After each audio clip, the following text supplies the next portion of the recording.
And whenever I start to feel off track, because that happens, I can always return to my visioning practice and it guides me back again. A vision is your joyful expression of what's possible in life and work. It's your North Star, it's your roadmap, and your vision will guide you and keep you going through anything that the world throws at you.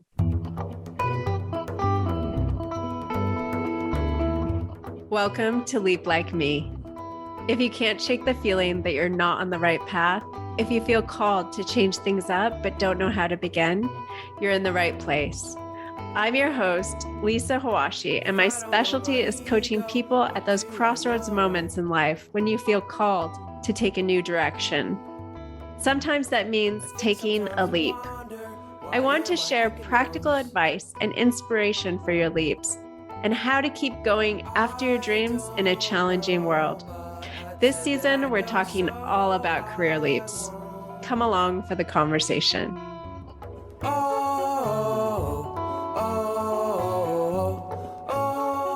Hello, everyone. I'm really excited about today's episode. It is about something absolutely central to both my life and my coaching. Let me start by sharing this. I've always been someone who had lots of big ideas for her life. Around age 12, as I found middle school and then high school stifling, I began craving more freedom and adventure. I started to dream about my adult life and all the things I'd do.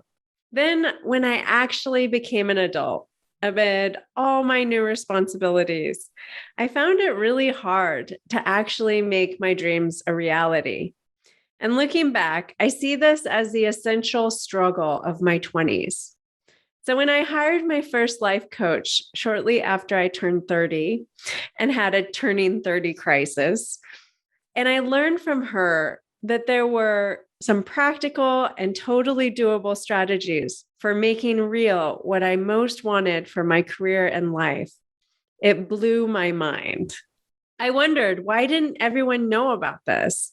I saw how revolutionary these ideas could be for people in all life stages and all walks of life. And it's a big reason why I'm a coach today. And it's what I'm talking about in today's episode. If you want in the next year to make some big, exciting strides to get closer to your dreams for your life and your work, the place to start is with your vision. Today, I want to talk about how important it is to have a vision for your career and really for your life overall. We're going to cover some definitions, what I mean by vision, how you get clear on your vision, how you use it, and what you can do if you feel blocked when you try to envision your ideal life and career. If you're struggling with a work situation that is far from ideal, like it couldn't be further from it, or if you struggle even to imagine what your perfect job would be, you've got to listen to this episode, especially if you'd like to change that. Let's start by talking about what I mean by vision. When I begin working with any client about their work goals, I ask them about their vision for their career. It's your overarching or expansive picture of what it is you want. What's your perfect job? What's your ideal work situation? And how does your work support your perfect life? Now, sometimes when I ask people, what do you want? They draw a blank, they give me a look, or even confess, I don't know what I want. After my years of working with people around this question, I now know never to believe them when they say, I don't know what I want. Everyone knows what they want. Everyone has preferences, likes, dislikes, hopes, dreams, things they enjoy and want more of. Sometimes people don't know what they want because they just haven't spent enough time and attention on the question. Often, though, hard things in life, difficulties or old stories or beliefs can stand in the way of you accessing what you want. Maybe you don't believe it's possible. Maybe you worry about other people and what they might think. Maybe deep down, you're not sure if you're worthy of the things you really want. Or maybe you've tried, but you've had struggles and are feeling kind of discouraged. Here's a recent example of this. We are all living through a pandemic. This has been a trauma, and there have been many losses, including many of our hopes and dreams. As recently as 6 months ago, I had a moment when my own business coach asked me about my big dreams for the year, and I found myself at a loss. So much of what I had planned for me and my business had been overturned by the pandemic. I felt shut down inside. And a few days later, I was on the phone with a friend saying, half joking and half not, she wants me to write down my dreams, but my dreams are dead. If you also feel inner resistance at the thought of daydreaming about your ideal work-life vision for the next year or two, here's my advice. And this is what I personally did a few months ago. Be gentle with yourself. Show yourself extra self-compassion for what you might have gone through that makes this difficult. Be patient and persistent. Write down in bits and pieces what you do know about what you want and don't want, and keep coming back to it and adding to it. Remember that it is a tool. The more clear you can get about what you want, the more likely it is that you'll get it. By the way, you might think that writing down your vision sounds a lot like regular goal setting, and maybe you already set goals for yourself. Here's how I differentiate between having a vision and goal setting. Again, your vision is the overarching picture of how you'd like things to be in a perfect world. Your goals come out of that. Once my clients have started clarifying their vision for their career, for example, then our next step is to ask, which part of this should we tackle first? That's when their goals become clear. A quick clarification. The other day, a fellow career coach who I follow on Instagram put up a provocative post saying she does not believe in dream jobs. I'm curious about you. Do you get an allergic reaction to the idea of everyone having a dream job? In many ways, I totally agree with this career coach. There was a time when I landed what I thought was my dream job, and it went totally sideways, actually harming me due to many elements that were totally out of my control. So here's what I want to make clear.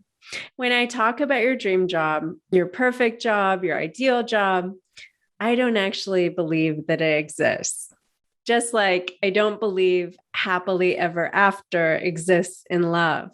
Love, life, career, it's all a journey. So your vision will not help you arrive at some static place of perfection. Instead, it will help you take what you have and make improvements on it. Huge improvements, life-changing improvements, deeply fulfilling improvements. Along the way, you'll adjust your vision as things change, as you change, as you learn about yourself and the world. Your vision for your dream job is a tool and a practice that will help you refine and tweak what you have so it gets better. If you want to get started on your career vision today, here's how. Grab a pen and piece of paper or open a fresh document on your computer and set a timer on your phone. It can be for just 10 minutes. Now describe in as much detail and specificity as possible your perfect job. What are you doing? Where are you? Who are you working with? What kind of company or organization are you with? What's your salary and benefits? Get down everything that you know. Many people ask, how far in the future am I looking? You can choose. Use whatever feels most useful for you right now or the most accessible. It can be 6 to 12 months from now. If that's helpful, it can be 1 to 2 years from now, or even further, sometime into the future. Whatever you choose, it will have benefits for you. This might seem like a simplistic exercise, maybe even fanciful or silly. You might ask, what's the point? Recently, a client of mine, a director of operations in a fast-paced startup, confessed that she didn't understand at first why I wanted to spend so much time on her vision for her perfect job, her perfect partner, and other aspects of her perfect life. Why spend so much time daydreaming up pie in the sky stuff?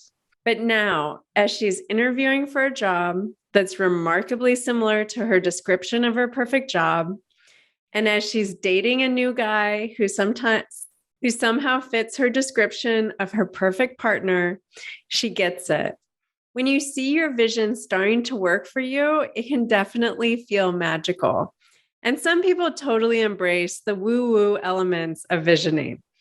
It makes up a part of manifestation and using the laws of attraction. Like when you put your intention out to the universe, it will be fulfilled. And there might be something to that. I've definitely read a lot about the laws of attraction and used some of these ideas in my coaching. However, I'm an extremely practical person. And so I want to share 3 of the more down-to-earth benefits that come from having a vision. Number 1, you know where to focus your time and energy. When you are clear on your vision, you start even subconsciously making micro decisions that are going to take you closer to your dreams. A quick story. One of my clients, through our visioning exercises, realized that he wanted to quit his full-time job, which had become incredibly stressful, and do consulting instead, which would give him more flexibility, peace, and time. He also realized that what he really enjoyed and wanted to do more of in the future was building things. He signed up for his first carpentry class at the local community college.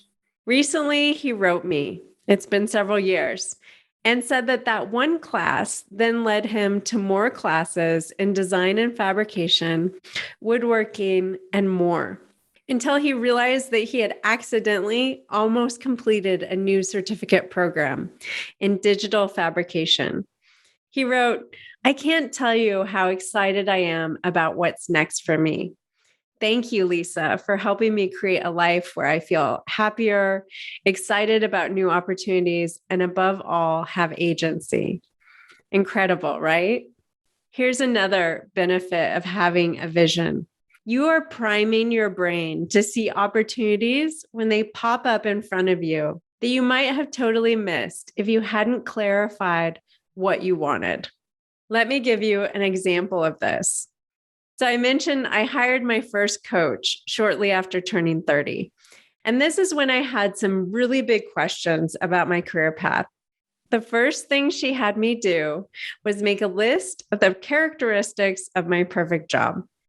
And shortly after, I realized that my perfect job had been posted internally for a month at the company I was working for. In fact, it had been literally dropping into my inbox every week via the internal newsletter.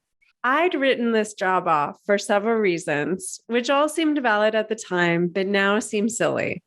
If it hadn't been for the fact that I just articulated my perfect job with my coach, I never would have realized that I was about to miss a huge opportunity.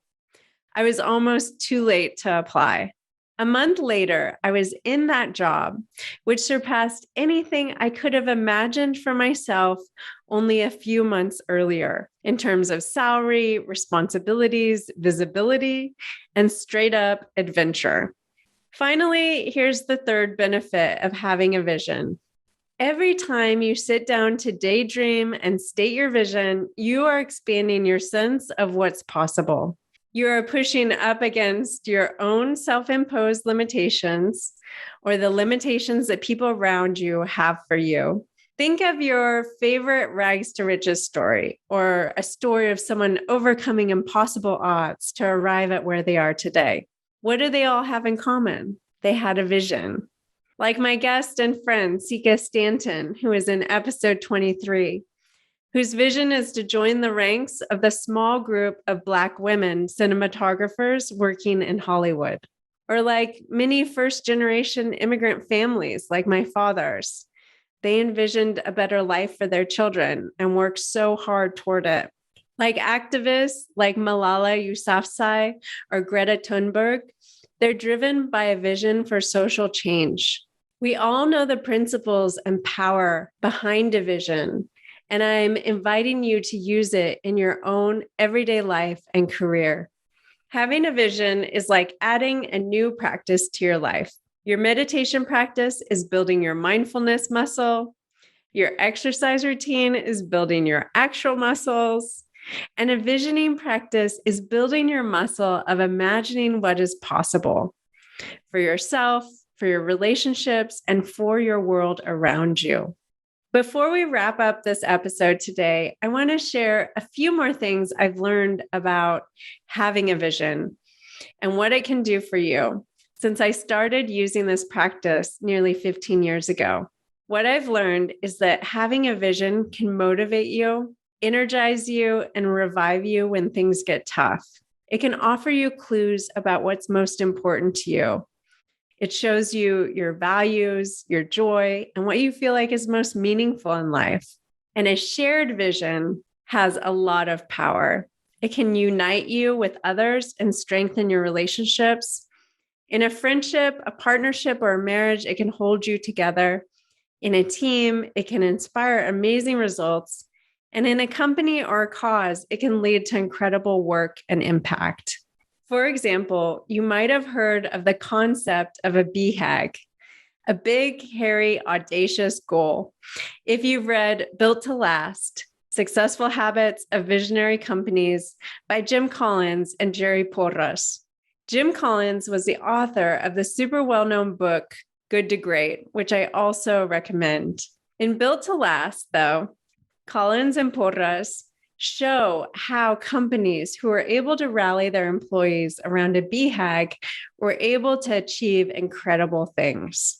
They write, a true BHAG is clear and compelling and serves as a unifying focal point of effort, often creating immense team spirit. It has a clear finish line so the organization can know when it has achieved the goal. People like to shoot for finish lines. A BHAG engages people. It reaches out and grabs them in the gut. It is tangible, energizing, and highly focused. People get it right away. It takes little or no explanation. Two examples that they mentioned in their book are Ford Motor Company, who in the early 1900s pledged to democratize the automobile, or how Sony decided in the early 1950s to become the company that most changes the worldwide image of Japanese products as being of poor quality. So here's one last question for you to keep in mind. What's your BHAG? A BHAG could be making a certain salary by a certain date or paying off all of your debt. It could be publishing a book or launching a business of your own. A friend of mine had a BHAG of doing a TED Talk, and she did it last year. How could you add a BHAG to your vision to keep you focused and inspired? Or how could you use it with your team at work or with other people in other parts of your life? I hope you've gotten lots of useful ideas of how to access and clarify your own vision for your life and career from today's episode. I hope you've gotten a sense of how powerful it can be, especially if you make it an ongoing practice. This one concept has exponentially increased my happiness, well-being, and sense of fulfillment, and most of all, my sense that I'm on the right path for me. And whenever I start to feel off track, because that happens, I can always return to my visioning practice and it guides me back again. A vision is your joyful expression of what's possible in life and work. It's your North Star, it's your roadmap, and your vision will guide you and keep you going through anything that the world throws at you. Thank you for listening to this episode of Leap Like Me. If you're enjoying the show and getting lots of value from it, be sure to hit that subscribe button so you don't miss any new episodes and leave us a 5-star review. Also, do you know anyone who's considering a career change who might appreciate the ideas and inspiration from this show? Please let them know about it. We want as many people as possible to benefit from these shows. And know that if you do share it, you can always tag me at Lisa Hawashi on Instagram or LinkedIn. By the way, if you haven't already connected with me in those two places, I'm also sharing tons of good stuff there. Speaking of sharing, I want you to know about my new free change planner. This planner is for you if you'd like to make a significant change in life or work, but you're feeling kind of stuck. My change planner will help you get the clarity you need to take your next steps.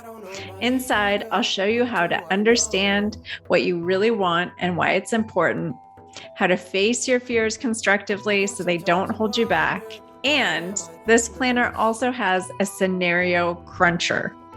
I help you get all possible scenarios out of your head so you can find the right one for you. It's my favorite part, and having used it with many clients, I've seen how powerful it is. I know you're going to get many great insights out of this free planner, so head on over to leaplikeme.com to get your copy. That's a wrap for this episode. Thanks for listening, for sharing the show, and being part of this journey with me. Take good care.